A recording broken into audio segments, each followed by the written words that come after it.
Morning பிரேக்ஃபாஸ்ட்டுக்கு ரொம்பவே லைட்டாக அதே சமயத்தில் ஃபில்லிங்காக ஹெல்த்தியாக ஒரு பிரேக்ஃபாஸ்ட் ஆப்ஷன் வேணும்னா அரிசி மாவு வச்சு செய்கிற இந்த மோர்களியை கண்டிப்பாக ட்ரை பண்ணி பாருங்கள். இந்த மோர்களி ரொம்பவே ஃப்ளேவர்ஃபுல்லாக அதே சமயத்தில் பயங்கர டேஸ்ட்டாக இருக்கும்.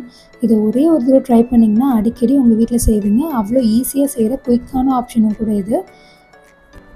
இது செய்கிறதுக்கு ஃபர்ஸ்ட் ஒரு பேனில் நான் 2லேருந்து 3 டேபிள் ஸ்பூன் அளவுக்கு தாராளமாக எண்ணெய் ஆட் பண்ணிக்கிறேன். எண்ணெய் சூடானதும் அதில் 1/2 டீஸ்பூன் அளவுக்கு கடுகு, 1/2 டீஸ்பூன் அளவுக்கு சீரகம், 1/4 டீஸ்பூன் அளவுக்கு வெந்தயம்,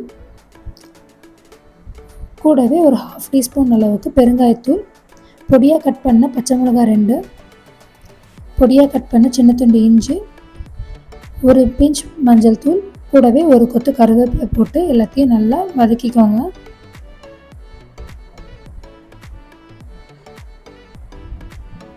இது நல்லா வதங்கின உடனே ஒரு சூப்பரான அரோமா வரும். இந்த டைமில் நான் 1 கப் அளவுக்கு தண்ணி ஆட் பண்ணிக்கிறேன். இதுக்கு தேவையான அளவு உப்பு ஆட் பண்ணிக்கோங்க. எல்லாம் நல்லா மிக்ஸ் பண்ணி இது கொதித்து வரும்போது 2 கப் அளவுக்கு நான் மோர் ஆட் பண்ணிக்கிறேன். தயிராக ஆட் பண்ணாமல் நல்லா மிக்சியில் அடித்து மோரை ஆட் பண்ணிக்கோங்க. எல்லாம் நல்லா கலந்து விட்டு கொதித்து வரும்போது இதில் நான் 1 கப் அளவுக்கு அரிசி மாவு ஆட் பண்ணிக்கிறேன். நான் 1 கப் அரிசி மாவு எவ்வளோ ஆட் பண்ணணும் அதே கப்பால் 1 கப் அளவுக்கு தண்ணி, அதே கப்பால் 2 கப் அளவுக்கு மோர் ஆட் பண்ணிக்கிட்டேன். ஸோ 1:3 தான் இதோட ரேஷியோ.